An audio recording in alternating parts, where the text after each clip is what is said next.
Today, we are sharing an interview that I did at CMX Summit 2021 with the one and only Seth Godin, who was our closing keynote career hero of mine. His book Tribes literally defined a lot of my early career path and gave me a lot of the language about the community industry that I would be able to use to define what we ended up building with CMX and all the work that I've done in community. So this interview was an absolute dream come true for me. He's someone that, if you don't know him, I mean, he's just such a wealth of wisdom and knowledge. He's written countless books. He's got one of the most popular blogs in the world. You're just going to absolutely love this interview as much as I did. I know it. Let's dive in. Welcome back to the main stage, everybody. I hope you all took a photo of yourself and how you're watching CMX Summit. This is the session a lot of you have been waiting for. Long before community was considered the new moat, this iconic author was at the forefront of what it means to turn a scattering of followers into a mission-oriented community. In this fireside chat moderated by our very own David Spinks, VP of Community at Bevy and founder of CMX, we're going to cover the marketer's newfound voice, the power of leading, and the importance of community's continuous rise. Your virtual standing ovations so far have been remarkable, but now it's time to prepare to send the most emojis you've ever sent at a CMX event. Please join me in welcoming to the virtual stage, Seth Godin. Boom! Thank you, Wow, Beth. look at I that. really appreciate it. And I just want to start by saying, if you're in the snack business and you have a snack convention, the snacks better be good. But watching what you folks have put together here, I don't know where the puppies are, but the chickens and the photo booth, but more than that, just the positive energy and emotion and magic. Bravo to every single person on this team. Blew me away. Just blew me away. Wow. Thank you, Seth. I mean, that means a lot. Should we just end there? I mean, I feel like floating already. Mic drop. Seth Godin just said we're doing a great job of building community. Love it. All right. So we Take it got good away, snacks gentlemen. here. Thanks, Beth. We'll see you soon, Beth. Seth, very, very excited to chat today. I think I speak for many of the people here at this event that your work and your books were inspirations to me from the very early days of my career as a community manager over 13 years ago. Like Tribes came out right at the time that my career was starting and just gave me the language and the words and like taught me that this could even be a profession. So quite literally CMX and this whole thing would not exist if it weren't for you and your work and your books. So I want to just start off with a massive amount of gratitude for you.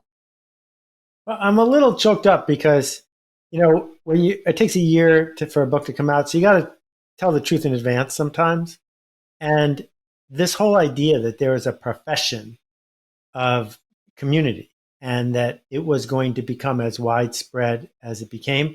When I started writing about email marketing, everyone thought I was delusional. And when I was writing about this, even well-known people said I was delusional. And to watch the people on this event and how they've built something real and provided so much solace during the last couple of years for people who really needed it, it's magnificent to see. Really exciting. Yeah, well, I know the feeling of working on something that people didn't believe in, but because you were brave enough to say it was important before me, it gave me, I think, a lot of bravery to be able to continue to say that. And anyway, let's dive in. Let's dive in. I have one thing I want to say before we start, which is okay. we can't call anybody on this call a community manager. I think we have to end the whole idea of community management. I think we're talking about community leadership because management and leadership aren't the same thing. And I live near the Hudson River in New York. On a good day, I get to go out on my boat and there are barges on the Hudson. And what amazed me at first was that tugboats don't tug, they push because it's much more efficient to push than to tug. But tugging and pushing are both forms of management. You're telling the boat what to do. And if you look up when you're paddling, you see birds in formation. And birds in formation are really efficient as they fly, but the lead bird can't insist that any of the other birds do exactly what they want. They are leading with enrollment. And that's what it means to be the most effective kind of community leader. And so maybe you have to tell your boss you're a manager, but I think you're a leader. Very well said. I think you're going to get a lot of agreement in that from this community. We actually talk a lot in CMX about community management being a sort of misnomer, both because of what you described, you can't really manage it, but also it kind of became the title that was used to define this industry, like you're a community manager. But we really try to use even community professional at CMX to speak to kind of the broad range of levels and skill sets and different kinds of roles within community. So it's much larger than even what they're defining community management as. Yeah. Yeah. Well, I'd love to hear a little bit just from your personal story first. I think we've heard from a lot of speakers today about their experience coming into community work. And pretty much across the board, they all say that they fell into it. They didn't plan on being a community leader. They didn't plan on doing this work professionally, but it just was part of who they were, usually some part of their life that made them really care about people and community. And now they find themselves being, this is their life, this is their career. So I'm curious, what experiences in your life brought you to care so much about community? I think most of us, if we are high functioning human beings, come from a history of community. We just didn't notice it. So the big breakthrough for me was noticing it before most of my peers. So it started for me, I don't tell the story very often, it started for me in 1978 in Algonquin Park, Canada, north of Toronto. And I took over a moribund program at the summer camp where I grew up. And the kids had choices. They could do anything they wanted as long as they did something. And most of them went sailing and most of them went windsurfing because that was more fun. And I had to sell them on getting in a canoe all by themselves and fighting the wind. And what I discovered is I couldn't tell them what to do. And what I discovered is that me showing up with a big smile on my face wasn't sufficient. But if the other kids were there, they came. And that if you could create a culture and a continuity around the change you were trying to make, everything got easier. And then 5 years later, after business school, I launched the first line of science fiction adventure games with Ray Bradbury and Arthur C. Clarke. And again, I had money to spend on advertising. But what I learned early on is that my ads didn't work. What worked is if one science fiction fan or one computer game fan told the other one. And this idea that you need to be there because everyone else is going to be there, people like us do things like this.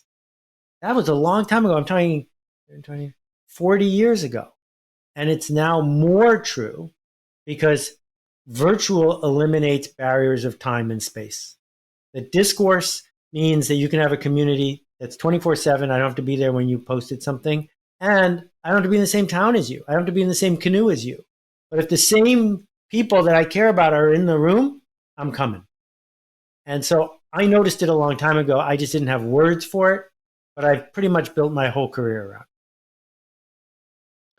I think what you're describing is really interesting. I know you talk a lot in a lot of your books. You talk a lot about it in This Is Marketing as well, as kind of the role of status in community building and marketing.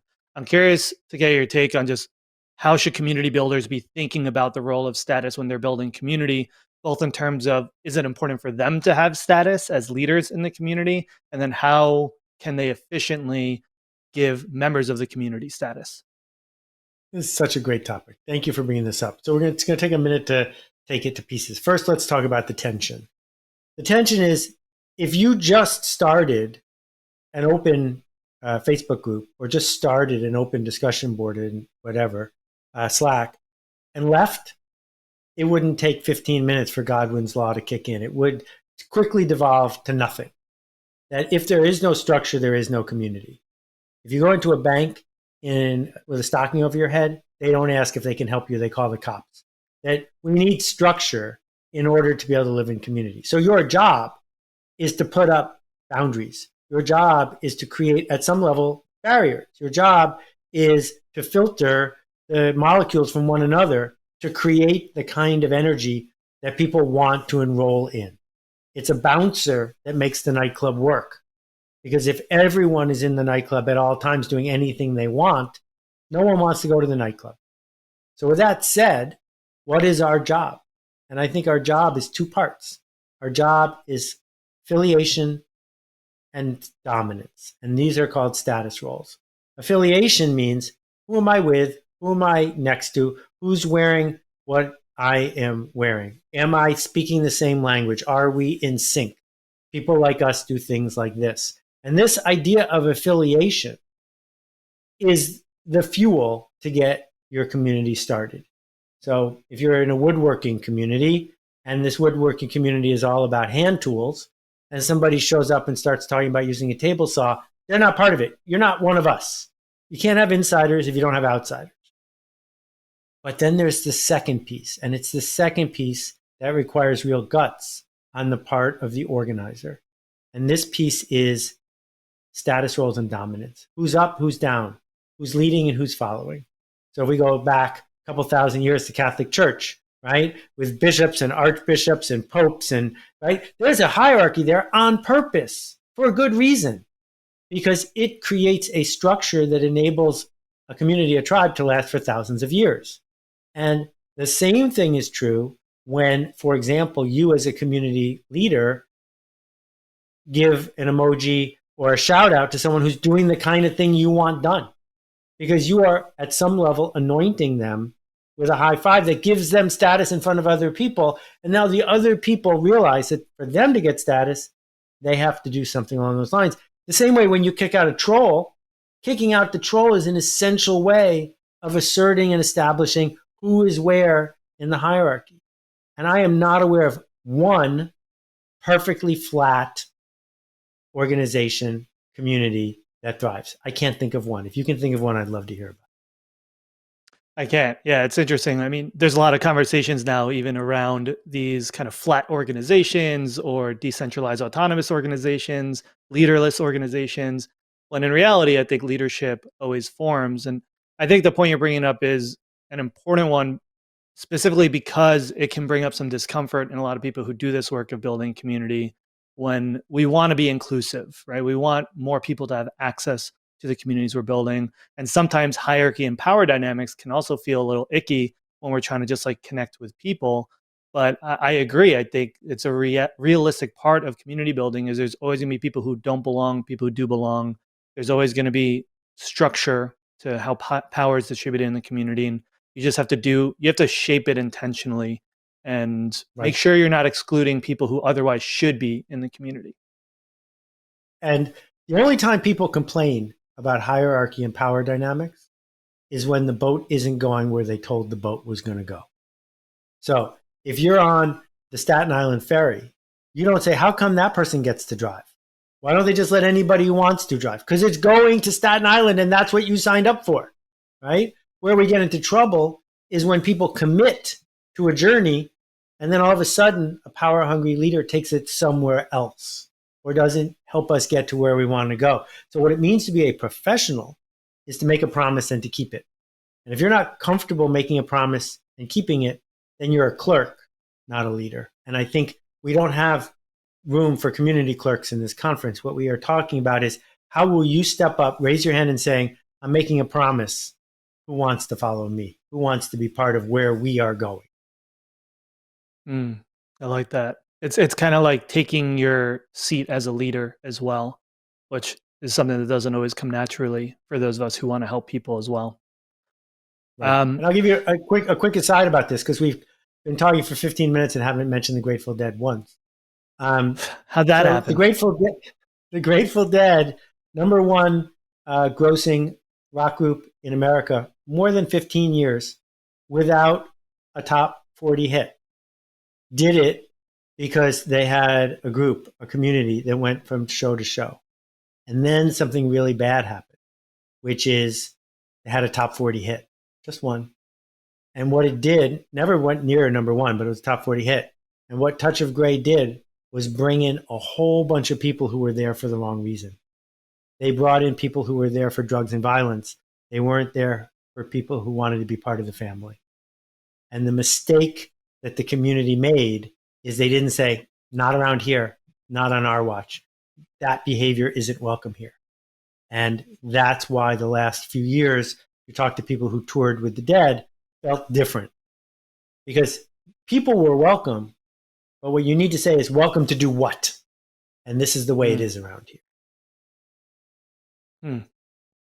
I like that. And I happen to live a block away from Haight-Ashbury, where the Summer Love was, Grateful Dead. So very, very local here.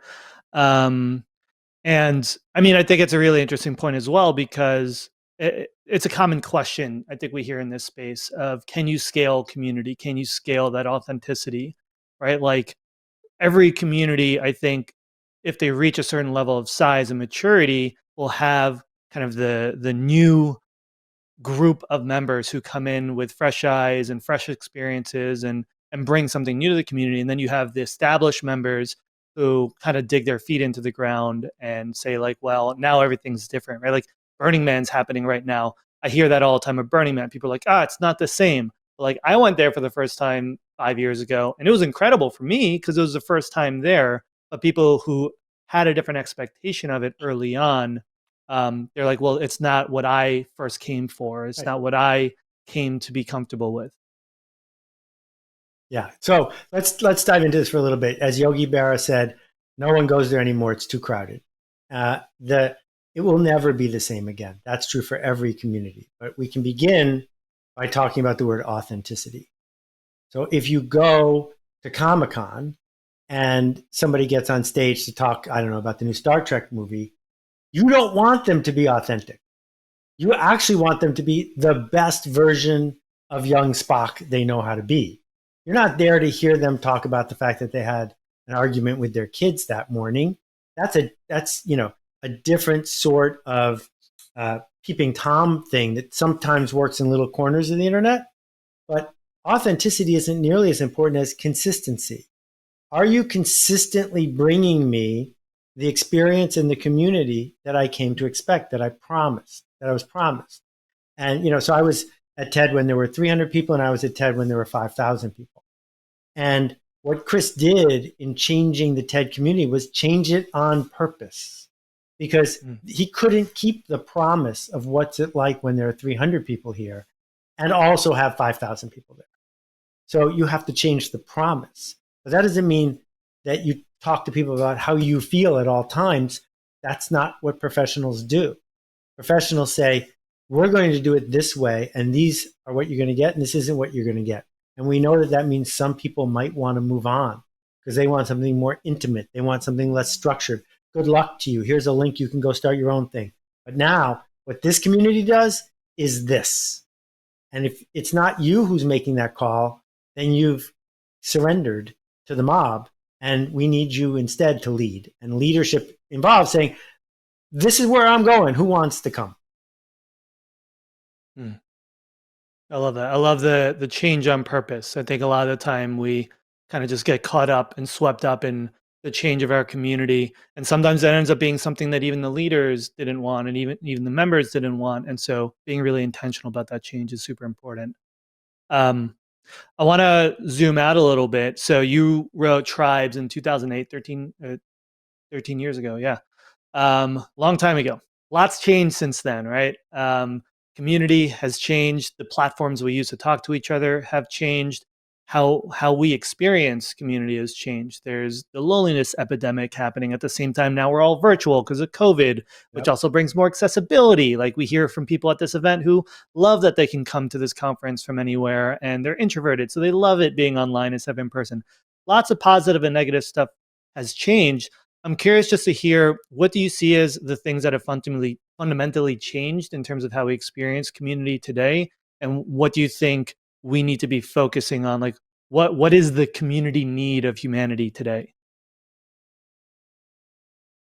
I think the biggest thing that's worth focusing on is, at the very same time that this was rising, mass media was falling apart. And what that meant is that 75 years of industrialism, which were based on the idea that you should make average stuff for average people and then spend money to introduce the masses so you get shelf space so you can sell it to everyone. That's every brand you can think of from the 60s, 70s, 80s. All of a sudden, it stopped working like it used to.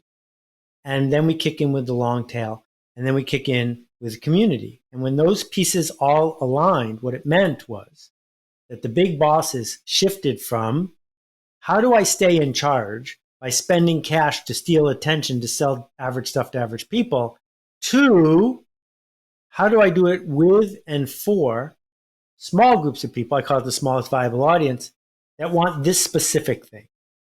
And all of a sudden the power shifts.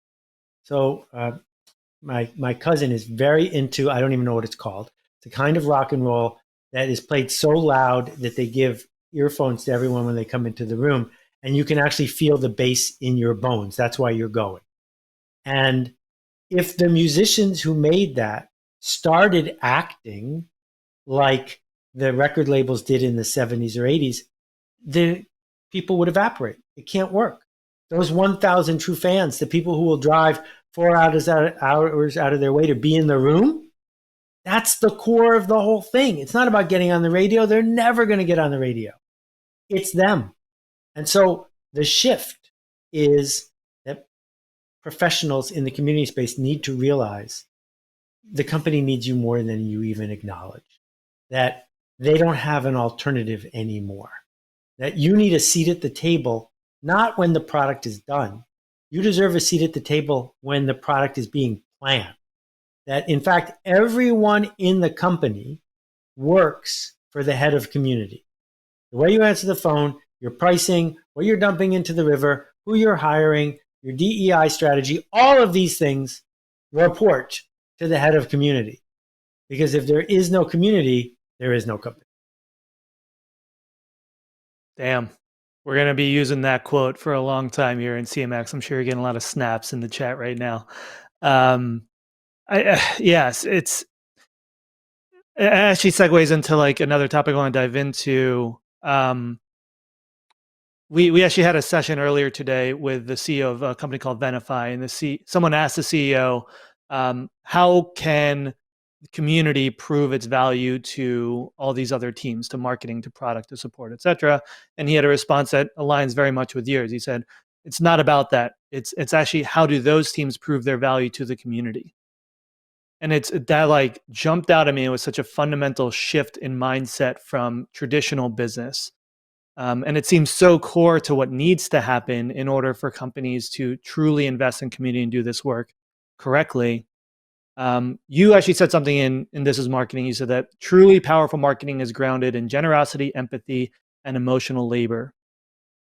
And we're seeing more and more companies now start to talk about community, start to believe in it, start to invest in it. A lot of them are talking about community-led growth.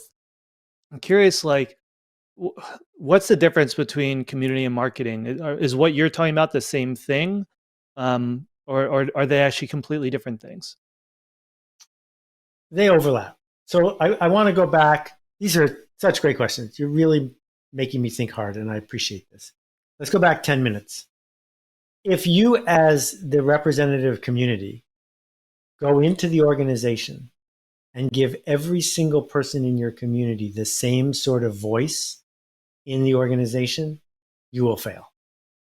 Because back to this idea of the Staten Island ferry.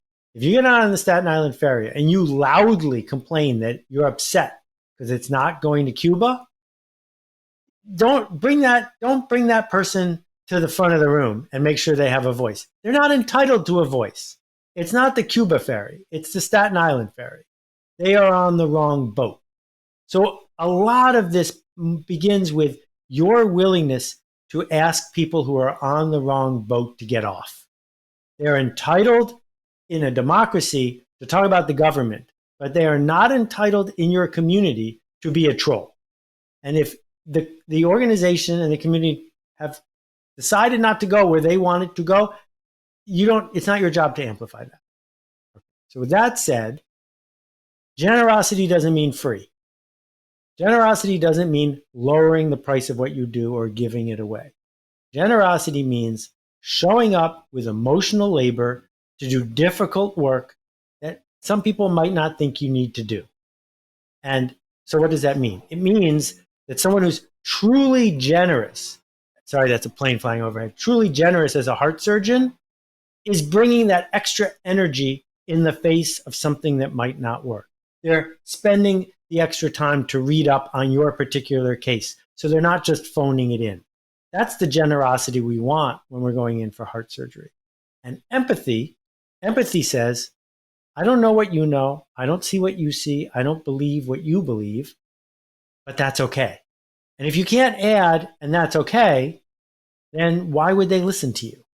And that's why it's so important to make sure we're on the right boat. Because if someone is on the right boat, if there is a kid in your public school class, but they just can't read the letters of the alphabet, you weren't born dyslexic, but they're having a different experience than you, extending yourself to them in that moment with empathy, as opposed to yelling at them, is part of what it is to get your point across.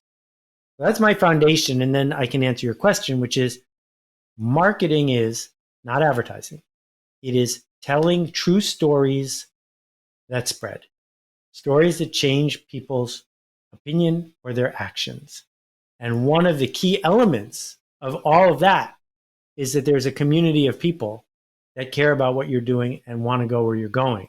And the more we can connect those people and amplify them, the more likely it is that our marketing will succeed. So that was a rant, but there you go. No, it's a complex kind of thing to think through. So is there like, what do you see when a company is thinking about this the wrong way of, I mean, we kind of see this a lot. We see a lot of companies using community as a term that they're using to market, but then not genuinely investing in community. And on the, ferry analogy, you're also on that ferry with leaders in your own company that may not get it, right? Like you may have executives that are still trying to figure out how is community driving value for us, not how we driving community value for the community. And so what do you see as the wrong way that companies are trying to make community and marketing work? Let's say they have the right intentions, but they're still coming at it from the traditional marketing mindset. Where is that misalignment often coming from? Well, most people who start organizations, count me in, are narcissists. And we look in the mirror and see a lot of people and think that we have something to contribute. But one of the downsides of this is you think you have a tribe, and you probably don't. Wendy's doesn't have a tribe or a community. Oreos doesn't have a community, right? Oreos is busy tweeting away about stuff to entertain a group of people, but they're not identified to each other as part of the Oreo tribe. On the other hand, for a while before Tim Cook got there was definitely an Apple community, in the sense that if I was wearing my laptop under my arm as a badge in the airport and I saw you carrying one too, for whatever reason, there felt like some sort of connection there. And we've got to be really clear when we talk about community. Is it the community of people that we get a chance to narrate for? So I don't have a tribe.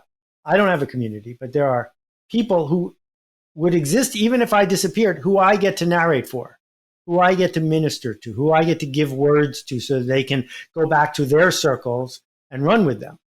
But I have never been under the illusion that they work for me or belong to me or wouldn't exist if I wasn't here. So most of the time, most organizations need to find the humility to say, oh yeah, there's a community out there. How can we feed it? Because if we feed it, we will earn permission. Permission will get us attention. Attention will get us trust. And trust will get us the benefit of the doubt, which will give us a chance to do it again.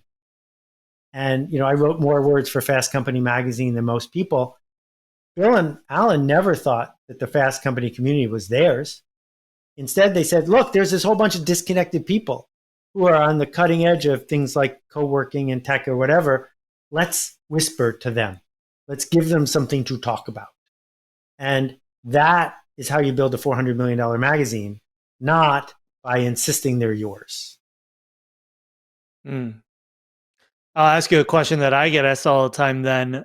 Does every company need to invest in community? Like, does Oreo need to invest in community? Okay, so if your company's heritage is based on television and shelf space, life is going to get harder for you every year. And that, there's no one watching this who's chewing a piece of uh, Black Magic, whatever that brand of gum is that's now out of business, because it was a big deal 40 years ago, but it can't keep it going. So those brands are playing with social media, but it's never, Procter and Gamble's golden days are behind it. On the other hand, if we think about a pharma company, you know what? The people who are unfortunately dealing with the pain of having kids with juvenile diabetes, that is quite a closely knit community. And if you can go figure out how to help them and lead them and offer them solace, they will respect you in turn. That's better than running a 2-page ad in Reader's Digest magazine, right? And so what happens is, if you make a thing, a service or a product that lends itself to a community that already exists, they will probably welcome you. But don't get hung up on owning and operating the platform, because if you do that, you're only going to have a tiny fraction of those people anyway. So it's a good segue. Actually, there's a good question that Sarah Weinreb from the community had suggested ahead of this, kind of talking about like how many communities there are now, right? It's like the barrier to launching a community has never been lower. I like to say the barrier to having an engaged community has never been higher. So her question was, how do you overcome this saturated market where everyone's kind of burned out, a little exhausted with online community, a little exhausted with virtual events? What are the things that we should be doing today to make our communities really compelling and unique? Yeah, I think that if we talk to most people, they would say they are burned out at someone calling them on the phone trying to sell them an extended warranty for their car. But nobody I know is burned out if one of their 25 closest friends calls them up and asks them about something they really care about. So again, we just use the same name to describe the phone calls, but the phone calls couldn't be more different. And the same thing is true with community. If you're going to build a community that's in the right place at the right time with the right energy for me in a given moment, I will have no problem with joining it. And I will not say there are too many communities to choose from. On the other hand, if you build a community that's about hype and hustle and manipulation, it doesn't matter if I have no other communities in my life. I'm not joining that one. And this is the problem that we have when big companies, the CEO is on a plane, reads one article, and all of a sudden decides that this is the new big thing. And they throw $4 million at it and think they've solved the problem. That's not what any of this is about. This is about being by and for and with people who care. And if you are not making something that people who care about, you better make something else. Right. So it goes back to like having the real value, the real connection, despite the platform, right? There could be 1,000 Facebook groups, but if you have one where the relationships are real and you're really investing in them, you're really creating value. Doesn't matter if it's on Facebook, doesn't matter if there's 1,000 other communities, because it becomes part of their inner network. Yeah, exactly. I'm curious, where do you think the world of on the thread of like platforms, and even thinking about the phone as a community platform, where do you think the future of community platforms are going? There are people who are talking about like the metaverse. Mark Zuckerberg's having awkward roundtable discussions now with people with their gifts using VR. There's talk of DAOs and decentralized communities. So what does the future of community technology look like in your mind? First, I think almost every roundtable with Mark Zuckerberg is awkward. I don't think that part is new. But leaving that part aside, we've had community since cave people. And the technology is there to serve this ultimate goal of people coming together, not the other way around. And I have built effective communities around campfires, and I have done it in Discourse, one of my favorite platforms. When it's working, the tech starts to become invisible.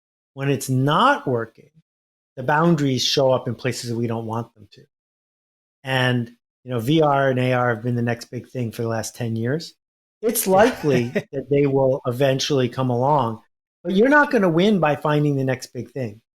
You're going to win by finding the oldest big thing, which is, what does it mean to be seen? What does it mean to be missed if you're not there? What does it mean to be understood? Because that is in really, really short supply. Mm. How do you do that in your communities? Well, I think the intentionality is a key part of it. It begins by saying, we don't want to build the easiest to enter community because easy in, easy out. And if people care enough about where the community is going, they'll figure it out. And then be really clear about where it's going and quickly get rid of the trolls and do it publicly, and quickly applaud the heroes and do it publicly, and keep finding people doing something right. And then create these gradations of hierarchy. They don't have to be fancy labels, but people will figure out who's where and who needs to be followed and what does it mean to be in this conversation versus that conversation. And then find the people who've been inadvertently left out and promote them so they come back in, and figure out which people are there for the right reason. And if they drift away, go figure out how to get them to come back. Because when you save somebody in that situation, it's worth 10 of attracting a new one, right? And so this is all humanity. This is not tech I'm talking about, but this is precisely how you build a high-functioning restaurant kitchen and how you build a high-functioning summer camp. They're all on the same spectrum, which is somebody is weaving together a community to go forward. And I remember, so to take my own advice, I started a community around tribes when the book came out. And it was about 1,500 people. And it probably took me 3 hours a day for a year to run that community. That wasn't the plan. The plan was open the door, set it up, and I'll go back to work.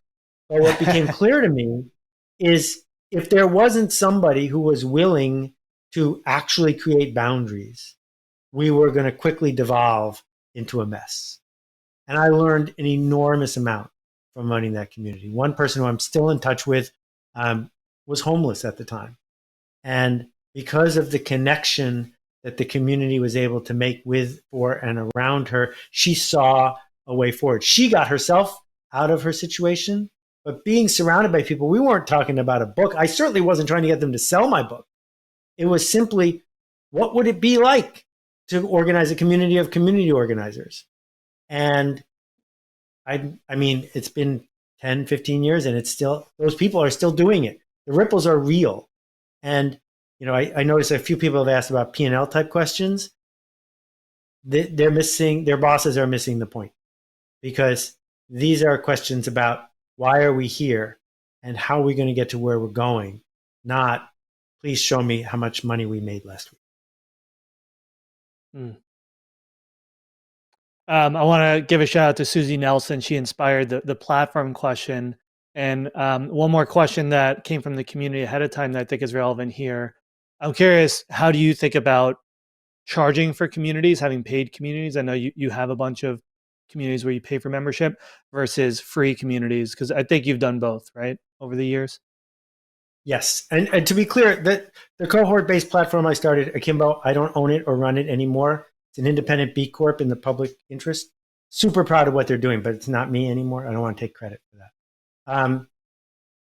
There's a lot to be said for making a promise that is so significant, people pay you, because then they hold you to account.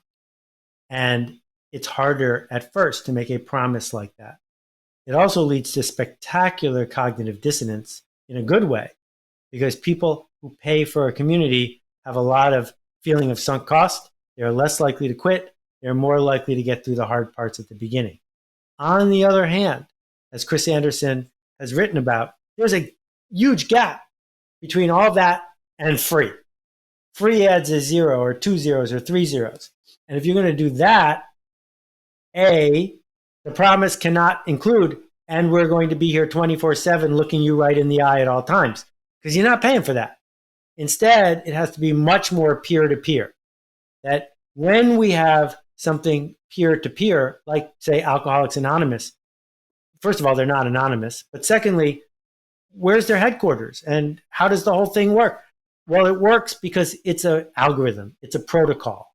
It is one of the original DAOs, because it's got no one apparently in charge, but there's a method for how we build a cell.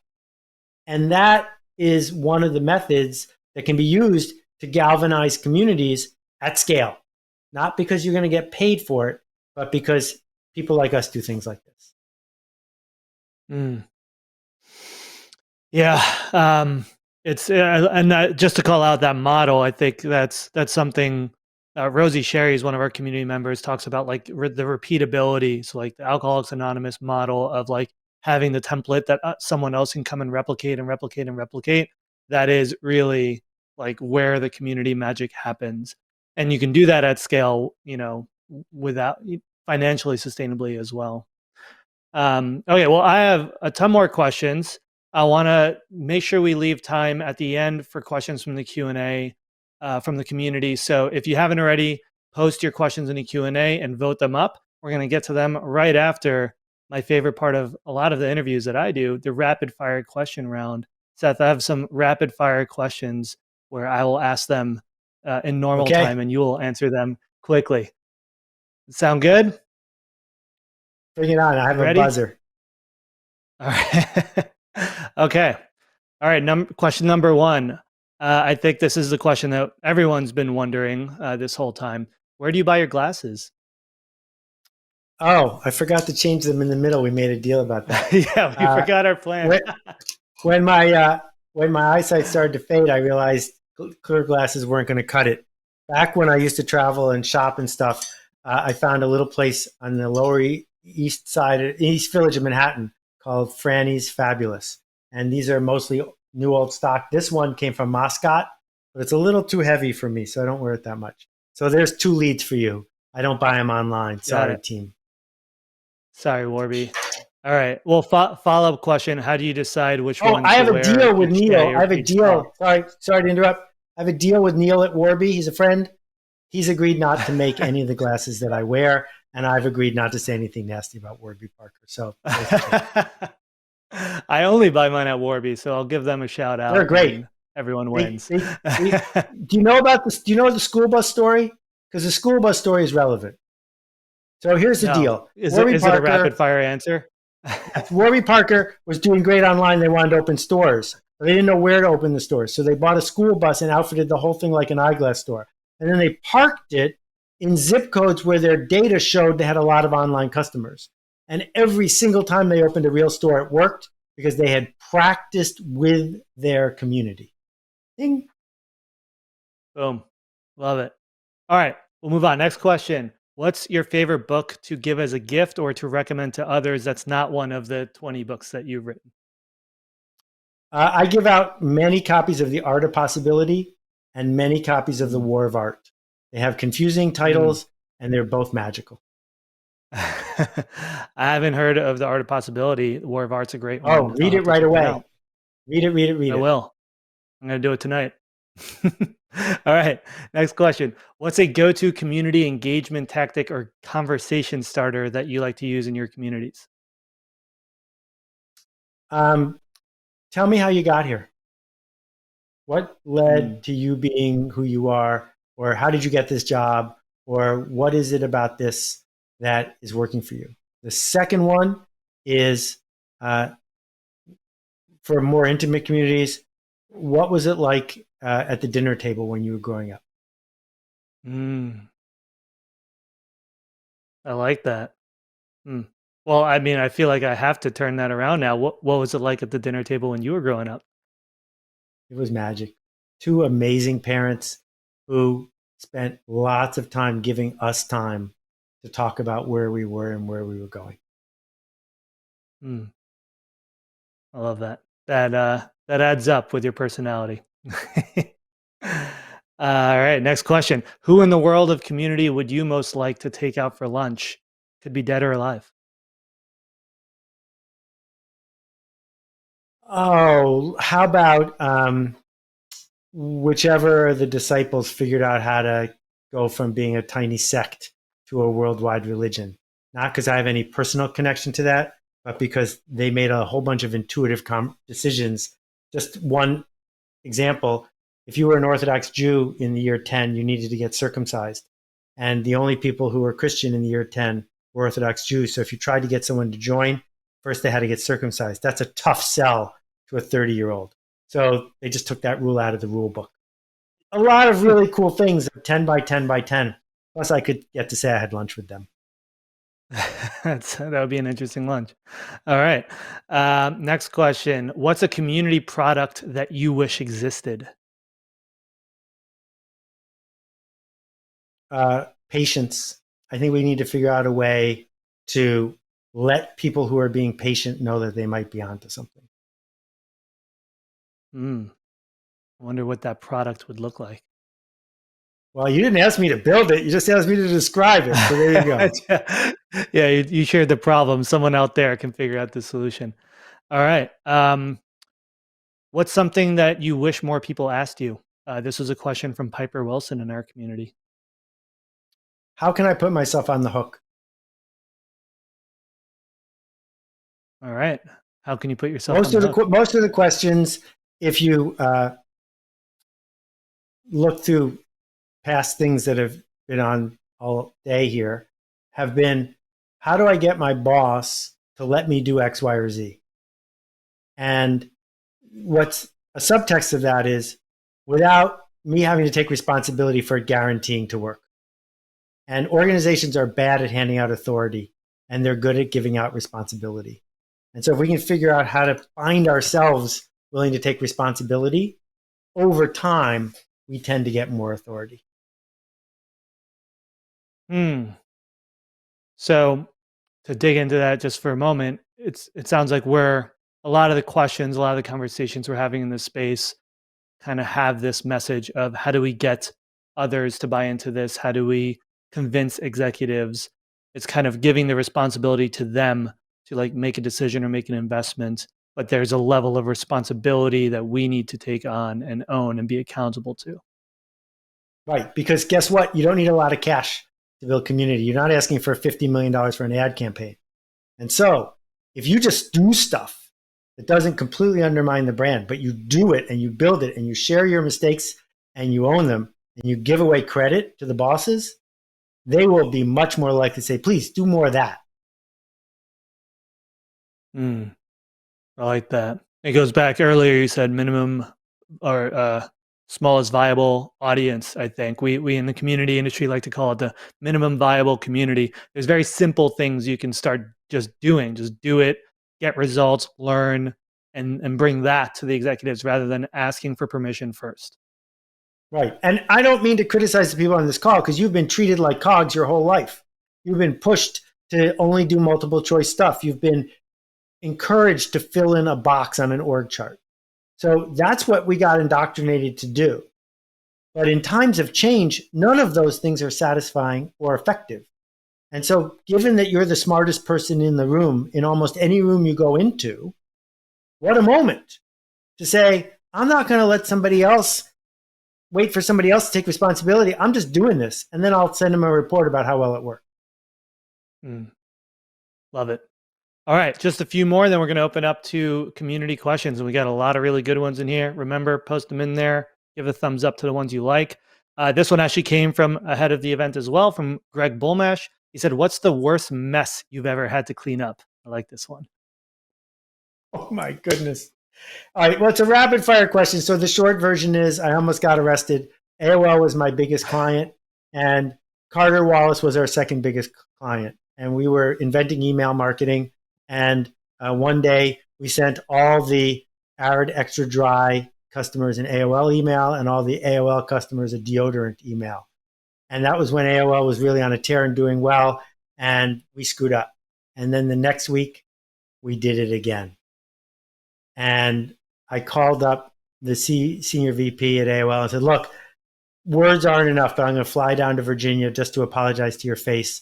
We messed up. And Audrey said, if you set foot on this campus in Vienna, Virginia, I will have you arrested. And I just had to look at my team. I had to look in the mirror. I had to look at my investors and say, it might be over. And we dug in deep and we survived, but it was a mess. That's a great story. I think any story that starts with, I almost got arrested, is definitely going to be a good one. All right, a couple more. What's the weirdest community you've ever been a part of? I was almost part of the balloon animal community and almost part of the mascots with those big woolly head community. They both asked me to Furries? speak. I talked about them in my TED talk. They both exist. And in the balloon animal community, there's a schism between the gospel balloon animal people and the porn balloon animal people. But that's a whole other story we won't go into. But I've been on the fringes of some pretty cool communities. And in terms of my hobbies, I make cherrywood canoe paddles. I like listening to really weird stereo equipment. So there's two kinds of communities that are fun to fringe out with. I love it. I heard about one this past week. I asked on Twitter if people know about weird niche communities. And my favorite one, I don't know if you know about this, it's a Facebook group where 1.8 million people are pretending to be ants in an ant colony. Do you know about this one? No, but I think I got the joke. That's fantastic. I feel like you would love it. Like I spent 5 minutes in there and I was just the amount of puns that are in there. This community will absolutely love it. You should have seen all the sailing puns this morning. It's right up our alley. Okay, my last rapid fire question. We'll turn it over to the community. If you were to find yourself on your deathbed today and you had to condense all of your life lessons into one Twitter-sized piece of advice for the rest of the world on how to live, what would that advice be? From my dad. I miss him. 2 words. It was the motto of his hospital crib company, which still is in business. My sister runs it. And the 2 words are care more.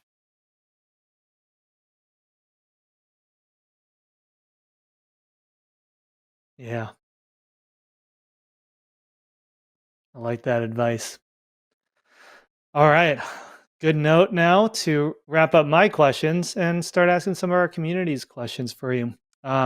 So, first one here from Douglas Moran. Hey, Seth, I appreciate very much what you said about leaders versus managers, but as someone who has spent my career focusing on engagement and nurturing, a word I'm not really in love with, but it's what we have. I really am not a fan of marketing-y terms, and community leader instead of community manager sounds like the kind of thing a marketer would come up with, similar to sanitation engineer rather than janitor, kind of whitewashing it a little bit, I guess. A bit pompous and off-putting to our members, as it were. Can you speak to that a bit? Yeah, I think you should call yourself a janitor. I'm fine with that. I think that the goal here is words have a function. And internally, if you're sitting at the table and you've been given a title that makes it sound like you're a level 3 manager, you're not being heard the way that chief marketing officer is. But when you're talking in community, call yourself a janitor, whatever you want. Because the key here is, how do I know who I'm talking to? At the community, like the well, the only thing I knew about you 30 years ago was your handle and whether you made a lot of typos. Well, now we got all this other stuff. Is your camera in focus? I'm judging you, whether it is or not, etc. And one of the clues I have is whether you have a badge and whether you have a title. And you can ignore all of them if you want. Don't have any. But by not having any, you're giving up some leverage, and you can do that or not. It's up to you. Hmm. Yeah, I mean, I agree. And I think like titles are really important in the world of community and in the professional world in general. Um, for better or worse, it matters and it has influence and um, gets you more buy-in. So, chief community officers, hoping to see a lot more chief community officers in the coming years. All right, next question's from Desmond Patrick. What are your 3 favorite podcasts right now? Oh, they're all over the map. But if you're not listening to 99% Invisible, you're missing out. Roman is spectacular. My friend Brian Koppelman's podcast about creativity called The Moment is really great. Lately, I've been listening to audiobooks more than podcasts because as the industry turns into an industry, the commercials get a little tiresome and it's getting a little repetitive. Ministry for the Future is the most recent book I listened to. It will change your life. Love it. All right. Next question is from Chris B. People on the wrong boat are not welcome. How does that relate to current discussions around diversity and inclusion? How do you know who's on the wrong boat? Right. So let me just be as clear as I can. We have a horrible track record in this country. People who look like me, who were born on the 99-yard line, of not giving people the benefit of the doubt, of perpetuating racial injustice. That having a program, calling it DEI, and then hoping it goes away is not what I am talking about, nor is anybody here talking about it. But there's a difference between stereotyping people and actually asking where they want to go. So if you are running a fast food restaurant and somebody comes in and says, I'm a vegan, I'm allergic to nuts, and I don't eat flour, it is appropriate to say to that person, there's a health food store 4 doors down. And it doesn't matter what they look like. They've told you where they want to go. So I care about psychographics way more than demographics. If we are judging people by easily measured census data, we are almost certainly making a mistake, and we are keeping them from getting what they need and us as well. But if we are clear about where a community is going and why, we can keep coming back to that first principle. So don't join a Star Trek community and in every single post talk about how much you hate Star Trek, because you're in the wrong place and you're wasting everybody's time. At some level, community is about each other. And at some level, there's a level of groupthink. We're speaking to each other in ways that we understand, that show that we see and hear the others. And if people are in that community to undermine that community, they're either going to get what they want or you're going to get what you want, but you both can't have it. I want to build on it a little bit too. We touched on it earlier, but I think it's a really important topic. We've had a number of really incredible speakers and experts on DEI and B and J here at this event. Today, like, building community is inextricable from DEI. You can't build community without having an impact on it, whether or not you mean to, right? Because if you open Sure. up a space, you are now deciding what is a social norm in that space. And you can choose and influence what's accepted or not accepted. So I think, and I think what you're saying, and I think is what I often say, is like, when we're talking about exclusion and excluding intentionally, it means make sure that the right people are in the room, but also that you're not excluding people that should be in there, right? So if people hate Star Trek, they shouldn't be in the Star Trek community. They're bringing bad vibes, bad energy, not the right person. But you need to make sure that your Star Trek community isn't all white males, and people of color and women don't feel comfortable in that space because Correct. you've enabled a culture that excludes those people. And so Exactly. exclusion is an interesting word because we use it in these two different ways, but it can be used in good ways and it can be used in ways that are harmful. I'm so glad you clarified this. So one of the things that I've been doing in community since it was being built online is saying the way we talk to other people is part of what it's like around here. And if you build a community where people talk to other people in ways that are hurtful, in ways that undermine their ability to contribute because of their background, you're not actually succeeding at why you set up the community.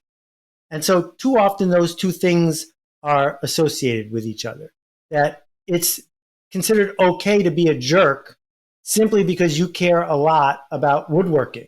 Well, no, it's not. Because if we want this to be a community about woodworking, talking to one another and treating somebody by acting like a jerk, by bringing preconceived notions about how other people interact with us, that's not what this is. It's a woodworking community. It's not a college fraternity from Animal House. And we've got to be really clear about those things. So that's what I'm talking about when I talk about intentionality. Where are we going? And one of the things that essentially every community I can think of needs is a diversity of background, of experience, of point of view, as long as people are going in the same direction. There are no all clarinet orchestras because an all clarinet orchestra doesn't sound good. You need tubas and trumpets and violins before you end up with an orchestra. But what you also need is everybody there interested in playing music while treating each other with respect. Well said. Okay. Next question. We have time for maybe two more if we can do them quick. Jen James asks, this is going back to the idea of kind of intentionally bringing change into your community. What are your best directions when cleaning up the community space or revamping it and rolling those kinds of changes out to new members? She's stressed about the uproar of change. Yeah. Okay. So I can't give this answer justice. I'm going to suggest you read a book called Crossing the Chasm, which is based on a book by Rogers called Diffusion of Ideas. And basically, in every group of people, 6 to 8% love new ideas. They're early adopters. Then there's the early majority. There's a lot of those. Then there's the late majority. There's a lot of those. And then there are a few laggards who don't want anything to change. And every time you bring anything to a community, some early adopters are going to like it and all the laggards are going to hate it. That's what they signed up for. It's true with fashion. It's true with the way people organize weddings. It's true with politics. It's true with everything. And so you can't show up with an innovation to a community and say, everyone's going to love this, because they're not. What you've got to do instead is two things. One, is this going to, in the long run, help the community get to where it wants to go? Or are we simply doing this because we're going to profit? If it's the first, it's worth sticking with if you get pushback. And then the second, back to affiliation and status, is you socialize it by offering certain status roles to certain early adopters who benefit from using these things to accomplish their other goals. Because then other people, circle by circle by circle, will want that innovation until it becomes something that they choose, as opposed to something that they've been forced on them.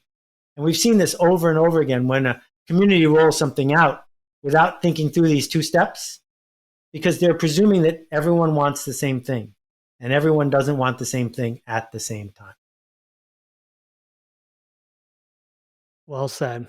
Well said. Oh, Beth's back. All right. I think that means we're wrapping up. Well, Seth, this was incredible. I'll finish with what I started saying in the beginning, that your work has been wildly, wildly impactful for me personally and for this industry. And you've enabled a whole movement of community builders, many of whom are here today. So just deeply grateful for all the work that you've done and for taking the time to hang out with me and hang out with the CMX community today. Thank you. Thanks for having me. Go make a ruckus, everybody. We need your leadership. I really appreciate it. Thank you.